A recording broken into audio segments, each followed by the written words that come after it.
രോഗിക്ക് അസഹ്യമായ പുകച്ചിൽ, വേദന, ചൊറിച്ചിൽ ഇതൊക്കെ ഈ അസുഖത്തിൻ്റെ കൂടെ അനുഭവപ്പെടാറുണ്ട്. പെംഫിഗസ് പോലെയുള്ള ഓട്ടോഇമ്യൂൺ അസുഖങ്ങൾക്കും നല്ല രീതിയിൽ ഹോമിയോപ്പതിയിൽ വ്യത്യാസങ്ങൾ വരാറുണ്ട്.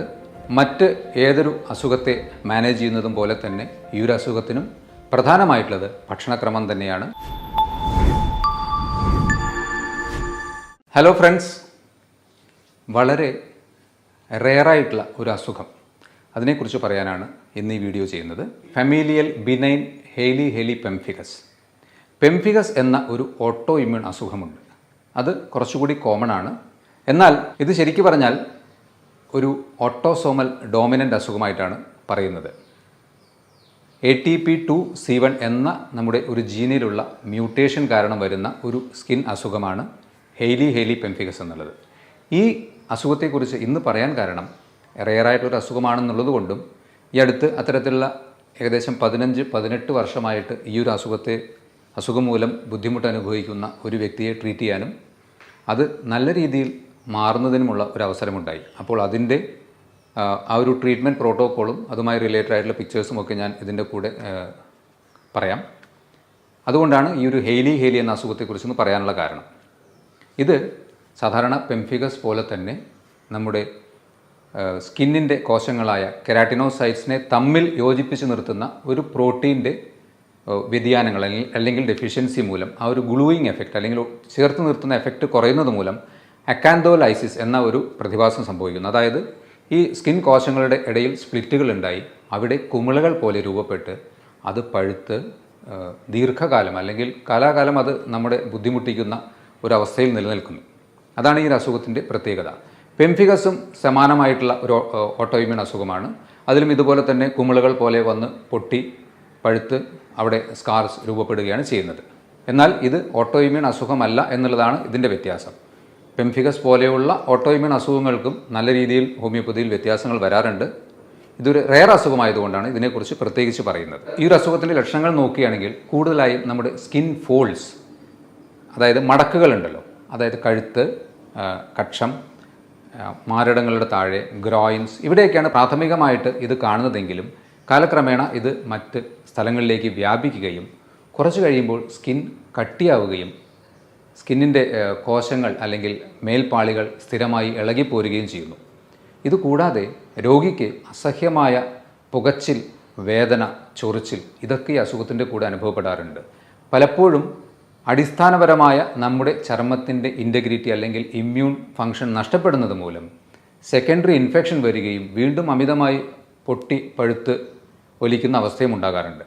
നമുക്കറിയാം, ഏതൊരു അസുഖവും ദീർഘകാലം നിൽക്കുമ്പോൾ നമ്മുടെ ശരീരത്തിൽ ഇമ്മ്യൂണിറ്റി കുറയുന്നു. അതുപോലെ തന്നെ ഇതിലും ആ ഇമ്മ്യൂണോ മോഡുലേഷൻ അല്ലെങ്കിൽ ഇമ്മ്യൂണോ ഡെഫിഷ്യൻസി കാരണം ഇത്തരത്തിൽ സ്ഥിരമായിട്ടുള്ള സെക്കൻഡറി ഇൻഫെക്ഷനും ഈ ഒരു അസുഖത്തിൽ വരാറുണ്ട്. മറ്റ് ഏതൊരു അസുഖത്തെ മാനേജ് ചെയ്യുന്നതും പോലെ തന്നെ ഈ ഒരു അസുഖത്തിനും പ്രധാനമായിട്ടുള്ളത് ഭക്ഷണക്രമം തന്നെയാണ്. അതിൽ ഏറ്റവും പ്രധാനമായി ശ്രദ്ധിക്കേണ്ടത് ഏതൊരു അസുഖവുമായി ചേർത്ത് ഞാൻ സ്ഥിരം പറയാറുള്ളത് പോലെ തന്നെ പഞ്ചസാര ഉൾപ്പെട്ട ഭക്ഷണങ്ങൾ മാക്സിമം ഒഴിവാക്കുക. എണ്ണയിൽ വറുത്തതും പൊരിച്ചതുമായിട്ടുള്ള പുറമേ നിന്ന് പ്രത്യേകിച്ച് വാങ്ങുന്ന ഭക്ഷണങ്ങൾ മാക്സിമം ഒഴിവാക്കുക. ഇത് എല്ലാത്തിലും പറഞ്ഞുകൊണ്ടിരിക്കാനുള്ള കാരണം ഈ കാര്യങ്ങൾ നമ്മുടെ ശരീരത്തിൽ എപ്പോഴും ഫ്രീ റാഡിക്കൽസ് അല്ലെങ്കിൽ നമ്മുടെ ശരീരത്തെ നശിപ്പിക്കുന്ന ചില കണികകൾ ഉണ്ടാക്കുന്നു. അതുകൊണ്ട് തന്നെ അത്തരത്തിലുള്ള ഭക്ഷണം കഴിക്കുമ്പോൾ നിങ്ങളുടെ ശരീരത്തിലെ ഇമ്മ്യൂണിറ്റി നാച്ചുറലി ലോവേഡ് ആവും. ഓക്സിഡേഷനാണ് സംഭവിക്കുന്നത്. നമുക്ക് ശരിക്കും പറഞ്ഞാൽ ശരീരത്തിന് കൂടുതലായി വേണ്ടത് ആൻറ്റി ഓക്സിഡൻസ് ആണ്. എന്നാൽ ഈ ഭക്ഷണങ്ങളൊക്കെ നമ്മുടെ ശരീരത്തിന് കൂടുതൽ ഓക്സിഡേഷൻ ഉണ്ടാക്കുകയാണ് ചെയ്യുന്നത്. അതുകൊണ്ട് അത്തരത്തിലുള്ള ഭക്ഷണങ്ങൾ മാക്സിമം ഒഴിവാക്കിയാൽ മാത്രമേ ഇത്തരത്തിൽ പ്രത്യേകിച്ച് ട്രീറ്റ് ചെയ്യാൻ ബുദ്ധിമുട്ടുള്ള ഓട്ടോഇമ്യൂൺ അസുഖങ്ങളോ ഫെമിലിയൽ അസുഖങ്ങളൊക്കെ മാറാനുള്ള സാധ്യത ഉണ്ടാകുകയുള്ളൂ. അതുപോലെ തന്നെ കുറച്ച് ന്യൂട്രീഷ്യസ് ആയിട്ടുള്ള ബാലൻസ്ഡ് ആയിട്ടുള്ള ഡയറ്റ് കഴിക്കുക. ചില ടൈപ്പ് ഓഫ് ഷെൽഫിഷ് പോലെയുള്ളവ മാക്സിമം ഒഴിവാക്കാൻ ശ്രമിക്കുക. ധാരാളമായി വെള്ളം കുടിക്കുക, ഇലക്കറികൾ കൂടുതൽ കഴിക്കുക. ഇതൊക്കെ ഈ ഒരു ഏതൊരു അസുഖവും പോലെ തന്നെ ഈ അസുഖത്തിനും പ്രധാനമാണ്. ഇനി ഈ ഒരു ഈ ഒരു ഹെയ്ലി പെംഫിഗസ് അസുഖം ട്രീറ്റ് ചെയ്ത അതിൻ്റെ ഡീറ്റെയിൽസും കൂടി പറയാം. ഏകദേശം 18 വർഷത്തോളമായിട്ട് ഈ ഒരു അസുഖം ഉള്ള ഒരു വ്യക്തിയാണ്. അവർക്ക് ശരിക്കും പറഞ്ഞാൽ ആ ഒരു ക്ഷമ കാണിച്ചതുകൊണ്ടാണ് ശരിക്കും ഈ ഒരു അസുഖം നല്ലതുപോലെ കുറയാനും മാറാനും ഇടയായത്. കാരണം ഇത്തരത്തിലുള്ള അസുഖങ്ങളിൽ നമുക്ക് പെട്ടെന്നൊരു വ്യത്യാസം വരണം എന്ന് രോഗിക്ക് പ്രതീക്ഷ, അതുപോലെ തന്നെ ഡോക്ടർക്കും പ്രതീക്ഷയുണ്ടെങ്കിലും പലപ്പോഴും അത് സംഭവിച്ചുകൊള്ളണമെന്നില്ല. കാരണം നമുക്കറിയാം ഇമ്മ്യൂണിറ്റിയിൽ വന്നിട്ടുള്ള ഒരുപാട് വേരിയേഷൻസ് അല്ലെങ്കിൽ ആ ജീനിലുള്ള പ്രശ്നങ്ങൾ ഇതിനെയൊക്കെ ഓവർകം ചെയ്തിട്ട് വേണം ഈ ഒരു അസുഖത്തെ ട്രീറ്റ് ചെയ്യാൻ വേണ്ടിയിട്ട്. അപ്പോൾ അതിൻ്റേതായിട്ടുള്ള ഹോമിയോപ്പതിക് പേഴ്സ്പെക്റ്റീവിൽ ശരിക്ക് കുറച്ച് ടൈം കിട്ടിയാൽ മാത്രമേ ഇത്തരത്തിലുള്ള അസുഖങ്ങൾ ട്രീറ്റ് ചെയ്യാൻ പറ്റുള്ളൂ. ആ ഒരു ക്ഷമ കൊണ്ട് തന്നെ ഏകദേശം 1.5-2 വർഷത്തോളമായി ഇപ്പോഴും മെഡിസിൻ വളരെ കുറച്ച് യൂസ് ചെയ്തുകൊണ്ടിരിക്കുന്നുണ്ട്. 2 ദിവസം കൂടുമ്പോഴൊക്കെ കുറച്ച് മെഡിസിൻ കഴിക്കുന്ന ഒരവസ്ഥയിലാണ്. എന്നാലും ആ ഒരു അസുഖത്തിൻ്റെ ഒരു 99% ഓക്കെയാണ്. ഒരു ഫുള്ളി ഇൻടാക്റ്റ് ആയെന്ന് എനിക്ക് തോന്നുന്നത് വരെ ആ ഒരു മെഡിസിൻ കണ്ടിന്യൂ ചെയ്യാൻ വേണ്ടി പറയുകയാണ്. അപ്പോൾ അതിൻ്റെ അവർ വന്ന സമയത്തുള്ള ഫോട്ടോസ് ഇതാണ്. ഇനി ഏകദേശം ഒരു 7-8 മാസത്തിന് ശേഷം അത് ഗ്രാജുവലി ഇമ്പ്രൂവ് ചെയ്ത് ഈ ഒരു അവസ്ഥയിലേക്ക് എത്തുകയും ഇപ്പോൾ നല്ലതുപോലെ മാറിയൊരവസ്ഥയിലും എത്തിയിട്ടുണ്ട്. ഇതിലും നേരത്തെ പറഞ്ഞതുപോലെ നമ്മുടെ മൈൻഡ് പ്ലസ് ഭക്ഷണം വളരെ വളരെ പ്രധാനമാണ്.